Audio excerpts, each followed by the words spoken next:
Hi guys! So for today, pag-uusapan natin yung differences ni Kia Sonet LX. Ito yung base model, priced at 868,000.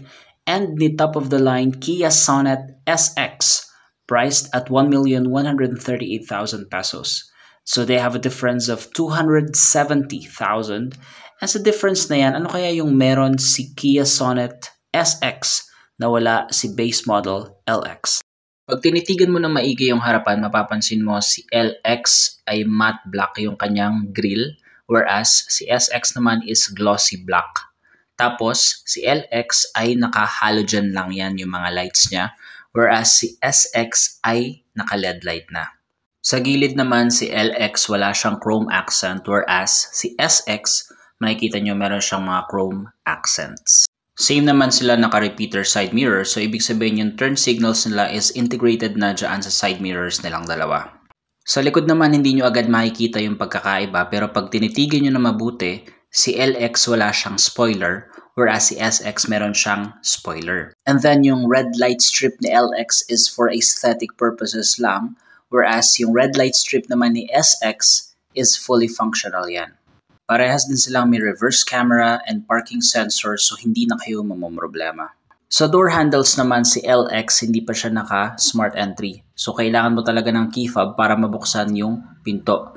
Whereas dito naman kay SX, as you can see meron na siyang smart entry, so hindi na problema. Basta malapit yung key fob, you will be able to open the door. Pagpasok mo sa loob si LX, puro hard plastics lang talaga siya, but it's sturdy naman, so okay lang. Whereas dito naman kay SX, makikita nyo meron siyang soft touch materials. Good news, ang both head units ni LX at saka ni SX ay parehas, wireless Android Auto and Apple CarPlay. Yung kay LX nga lang mas maliit, 8 inches lang yan, whereas itong kay SX naman is 10.25 inches. Ang climate control ni LX ay manual, so dipihit pa rin yan. Whereas dito naman kay SX is automatic na, so pipindutin mo na lang, isa-set mo na lang. So para sa akin, mas gusto ko pa rin yung pinipihit. Kasi kahit nagda-drive ka, pwede mo ma-adjust yung temperature na hindi mo na kailangan tumingin. Pag tumingin naman kayo sa taas ng sasakyan, mapapansin nyo si LX wala siyang sunroof.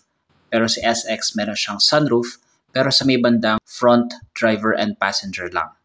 Sa likod mapapansin nyo agad si LX wala siyang headrest para sa gitnang passenger, wala siyang leather seats, and wala siyang center cup holder. Whereas dito naman kay SX meron siyang center headrest and meron siyang cup holder sa may gitna and naka-leather seats siya.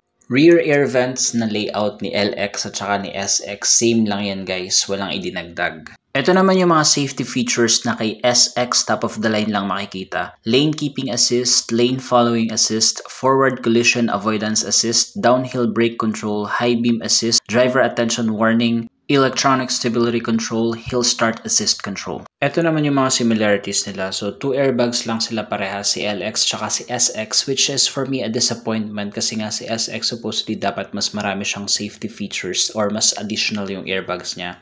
Same engine, 1.5 liter gasoline, alloy wheels parehas, and then spare tires nila ay both steel na full-sized. In the end, the decision will be up to you kung ano mas pipiliin nyo or kung ano yung pasok sa budget nyo. Kung meron man kayong budget and kaya naman ng bulsa nyo si SX, then go for it. Sulit naman yan.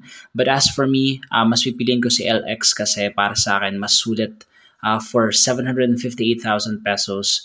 Dito na ako. Thank you guys for watching and I hope to see you in my next videos. Bye!